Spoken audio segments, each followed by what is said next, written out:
Dan and welcome back to my channel.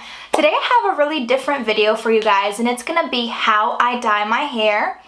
And I just wanted to put this out there. I am in no way, shape, or form a hairdresser, but I did learn how to dye my own hair at home.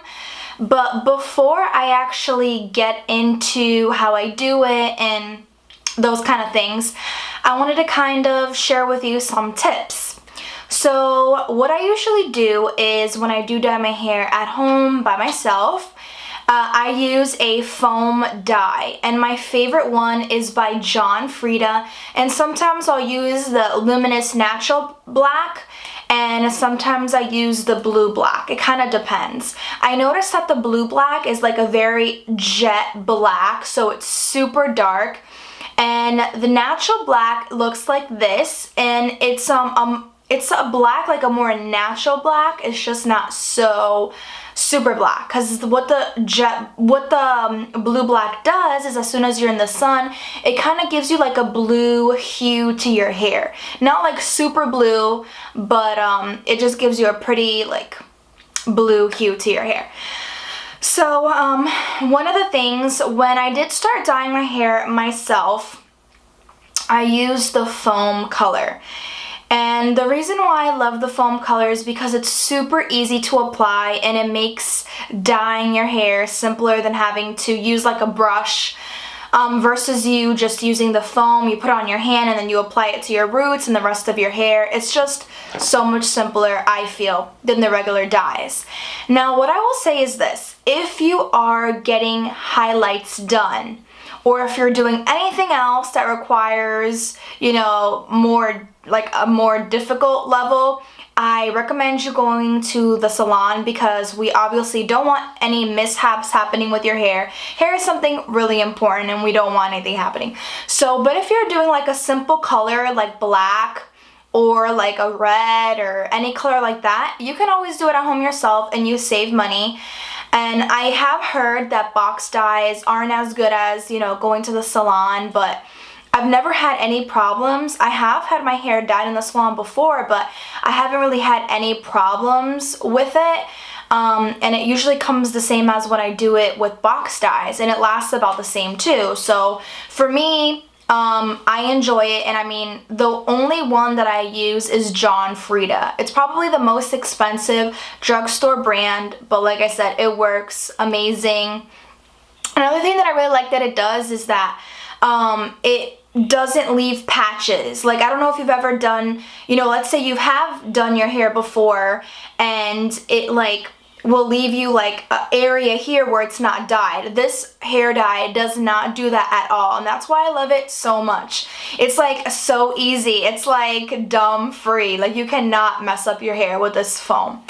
So another thing that I realized that helps if you leave your hair very oily. So you're gonna notice in the clip that I'm gonna put in a second, and I'm actually gonna show you how I do that.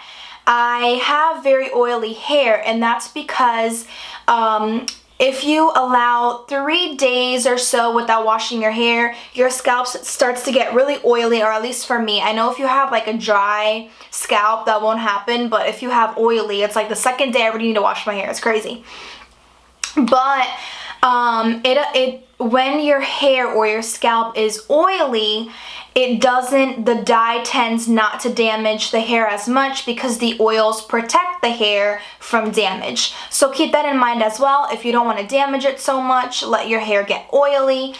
And yeah, I mean, that's pretty much it. I was also going to say, make sure you wear an old shirt. My shirt that you're going to be seeing, I always use it to dye my hair, and it's super messy, but I don't care because I don't want to get anything dirty. And especially with black, you want to be super careful because it gets all over the place.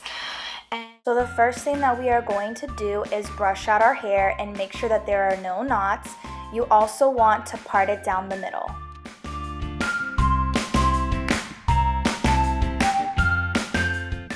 Taking the gloves that comes inside of the box, you're going to apply them, and these are one of the best gloves that I've seen in makeup dye boxes. They're so professional-like and very sturdy. You're now going to be taking the color and the developer, and you're going to mix them together. On the directions, it specifically said not to shake the bottle, so you're going to see how I mix the developer and the color together. You're going to do it just about 5 times, like I'm doing right now. 1, 2, 3, 4, 5, and then it should be mixed and ready to go. I want to say that the size that you should use is like a softball or a golf ball size of dye that you put in your hair. And then you're going to start off with the middle part. You're going to make sure that you saturate this very well, and then you're going to continue. You can put more if you'd like, if you feel like you need more, and then you're going to continue making a side part until you go all around your head.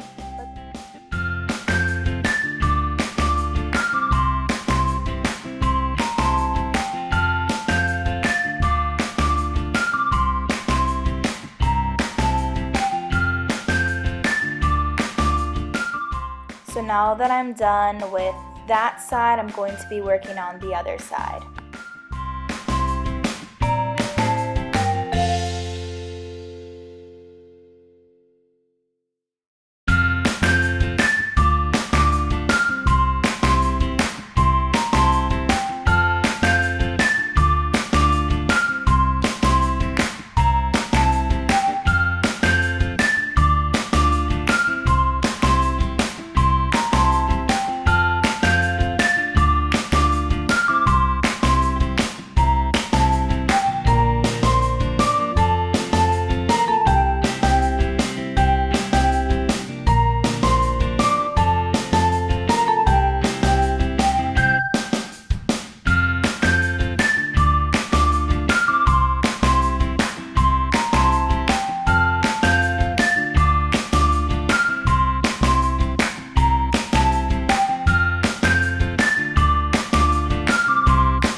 So once you do the top of your head, which is the most important, you're gonna go ahead and do your longer hair, and it doesn't really matter how you do it.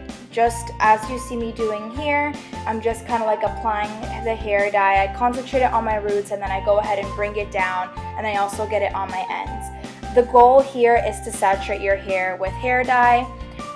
The hair dye in itself works to make sure to get all the hair strands, so you don't really have to worry about that too much. And just in case you're wondering, for my hair, I only use 1 box. Next time I dye my hair, I will need 2 boxes though, because it is getting very long.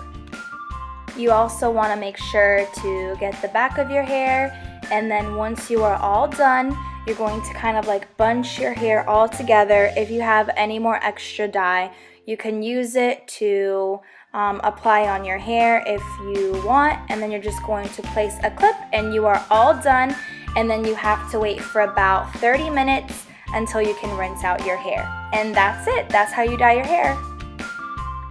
I know I'm also like super dirty on the sides and on my neck, but if you are like OCD and you absolutely cannot have like any dye whatsoever, you can actually put Vaseline close to your hairline, and that will prevent any dye from staining your skin. But honestly, when you go into the shower, it all gets removed. So guys, I really hope you enjoyed the tutorial on how to dye your hair at home. Like I said, foam dyes for me, I feel like they're the best way to go, just because they're so much easier to dye your hair with versus the other ones. I really hope this video was helpful for you guys, and this is the final result. And you can see it's very healthy, it's not dry or anything. I like to go with darker colors just because I feel like it looks better on my skin tone, but not only that, but I just feel like it makes your hair so much more healthier.